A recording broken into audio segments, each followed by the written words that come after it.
Donc, bonjour tout le monde, on va essayer aujourd'hui d'expliquer la notion de lambda qui est parmi les notions les très importantes en Java 8. Donc, on va commencer par la théorie, on va commencer par le slide suivant. Donc, Java 8, c'est de la programmation fonctionnelle, retard sur d'autres langages de la JVM, comme Groovy et Scala. Scala, on utilise Scala souvent sur les machines virtuelles. On a la possibilité d'utiliser des fonctions comme argument de la méthode. On a les notations suivantes, on peut utiliser la notation flèche, on va voir ça par la suite. Donc voilà un petit exemple sur, sur les lambda. On va essayer d'implémenter cet exemple. Donc on va laisser,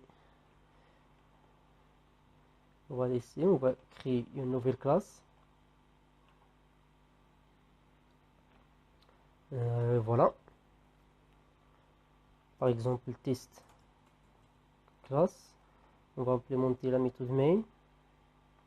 Donc on va essayer d'implémenter l'exemple qu'on a vu dans le slide. On a on a arrays.asList. On va créer une simple liste B et C par exemple, et on va faire for each. Il est déconseillé d'utiliser for en Java 8. On utilise souvent soit for each soit les streams. On va parler aussi des streams. Donc for each élément dans cette liste, on va faire par exemple juste une simple affichage. On va faire par exemple lettre. Voilà le flèche, on utilise le flèche comme ça. Système système.out.println, on va afficher notre lettre. Et voilà, notre lettre et le suivant.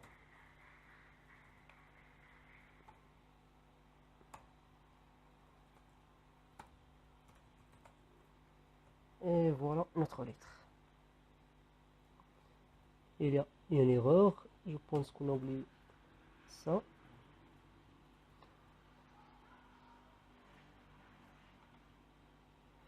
Et voilà, on va essayer d'afficher ça.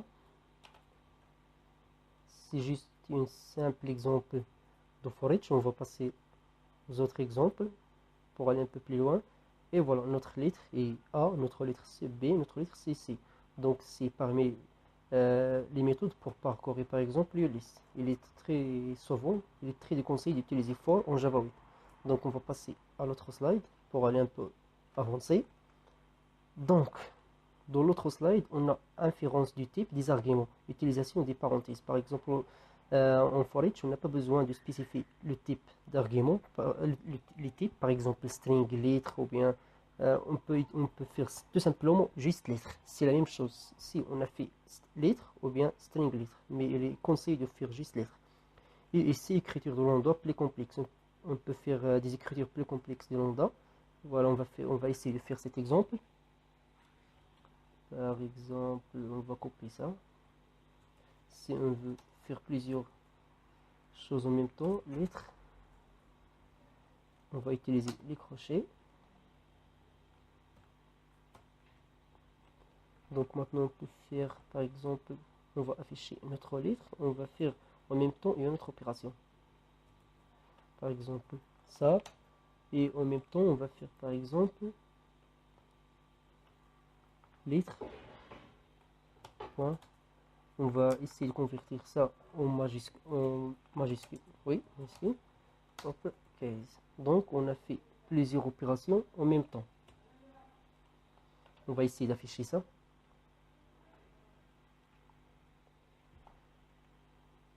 Donc voilà, notre lettre c'est de B, notre lettre c'est de C. Donc on va passer au slide suivant. On va aller un peu avancer. Donc l'utilisation des variables locales. Donc déclaratif implicite final. Donc la déclaration de final c'est implicite. On ne peut pas modifier, des variables. On va essayer en même temps d'implémenter cet exemple pour voir, euh, pour voir comment la déclaration est finale.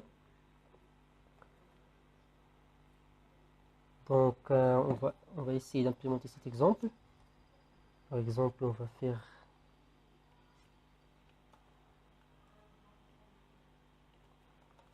donc, par exemple, on va essayer de faire ça. array list.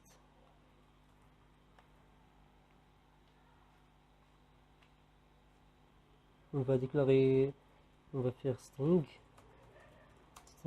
séparateur, par exemple séparateur est égal à ça. Et on va essayer de faire string for each par exemple. For each par exemple. Et on va faire lettre. Lettre c'est chaque élément de cette liste. On utilise le flèche suivant. Et on fait comme ça pour implémenter plusieurs choses à l'intérieur. Donc par exemple, si on a essayé de modifier le séparateur, ça il va pas marcher normalement parce qu'il est déclaré final. Tu vois, on a l'erreur suivante: local variable separator defined in a closing scope must be final or effective. Mais si on a fait final, on va avoir aussi le même problème. Voilà, on a aussi le même problème. Donc cette variable est implicitement déclarée final, donc on peut pas modifier cette variable. Donc voilà, on va passer à d'autres choses un peu plus avancées. Donc on a ici référence aux méthodes fonction d'une classe. Syntaxe consiste pour référence des méthodes. Donc on peut appeler la méthode par cette méthode. On peut faire la classe de point, le nom de la méthode. Par exemple ici, on a ArrayList, AsList, on a Arrays, AsList, ABC, replace par string de point to uppercase. Donc on a appelé la méthode to uppercase de la classe string par deux points. On a le même exemple ici, system out de point print. On peut faire ça, c'est un peu très important. On peut faire le nom de la classe, puis deux points, le nom de la méthode. C'est de la Java 8. Ici, c'est notre cours. Donc, on va essayer d'aller un peu plus loin. On va essayer d'aller un peu plus loin dans Java 8. On va faire des exemples un peu avancés pour bien comprendre. Par exemple, on va créer un hashmap. On va créer un map. Donc, on va faire par exemple map. Par exemple, on va faire string et string integer. Par exemple, un hashmap qui s'appelle étudiant. Toujours en Java 8, on déclare les variables avec minuscules et les classes avec majuscules. C'est parmi les Java Solid, ça s'appelle Java Solid. Il est conseillé d'utiliser les noms des variables. Il est conseillé de faire les noms des variables comme des majuscules et les classes comme des minuscules. Donc on a ici étudiant, on va faire new hashmap, et voilà. On va faire CTRL SHIFT O pour emporter ça. Ici, on va corriger ça. Et voilà. On va essayer, Inch'Allah, d'appliquer le for each sur cette map. Donc, on va attendre un peu. On a Eclipse ne répond pas. Donc, on va attendre un peu.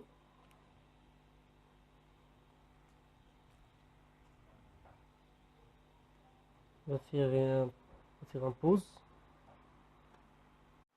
Donc maintenant ça marche. Donc on va faire étudiant. Donc on va faire étudiant.put. On va écrire par exemple le nom de l'étudiant et le numéro de l'étudiant. Et voilà, encore un autre problème. J'ai lancé. Et voilà. On va faire put. Par exemple ici on va mettre par exemple marque et avec le numéro 1. Et on a une autre étudiant qui s'appelle par exemple Jacques. Une autre étudiant Jacques. On appelle Léna. Et ici on va mettre ça. Ici on va mettre ça. Et voilà. Donc on va essayer de parcourir ça avec les for each. Comment utiliser les for each avec les hashmap. C'est très important. Il est vraiment déconseillé de ne pas utiliser les for. Par exemple, quand Java 3 ou bien Java 5, il est conseillé en Java 8 d'utiliser soit les lambda ou bien les streams. Donc on va faire comme ça. Car c'est les clés et la valeur. Et voilà, on va faire comme ça. Donc, on a la possibilité de faire plusieurs choses à l'intérieur ici. Donc, par exemple, on va essayer de faire une simple affichage. System.out.println.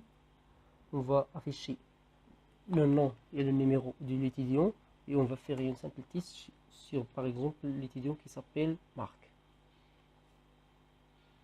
Donc j'ai un peu de problème, j'ai lancé beaucoup de programmes, j'ai lancé ici Android, j'ai PowerPoint, deux Eclipse, Camtasia, donc je pense que c'est à cause de ça j'ai ces problèmes. Donc on va attendre un peu, on va faire une simple pause. Donc voilà, on va essayer de continuer notre exemple. Donc on a fait étudiant, étudiant c'est un map, c'est une map, on va faire étudiant.forEach, K1V, K c'est la clé, V c'est la valeur, par exemple marque et 1, on va faire par exemple system.out.println, on va par exemple la clé est plus K plus la valeur et plus V. En même temps, on va faire une autre opération. On va faire par exemple F. On va faire par exemple F marque point équal. On va faire un test sur marque. On va chercher la clé on va chercher la valeur qui a comme clé marque. Si vous avez trouvé marque, fait par exemple ça, hello marque. Très simple exemple, mais il est très important. Par exemple, hello plus hello plus K. Et voilà. Notre exemple est très simple, mais très important. Si vous voulez aller plus loin en Java, il faut utiliser cette méthode. Par exemple, voilà, hello marque. Très simple, mais très important. Voilà. Et voilà, notre exemple sur le lambda est terminé. est terminé. On va se voir sur les prochains cours, les streams, les interfaces. Le prochain cours, c'est les interfaces. Et on va essayer d'améliorer notre technique d'explication du cours. Et je vous remercie pour votre attention. Et merci beaucoup.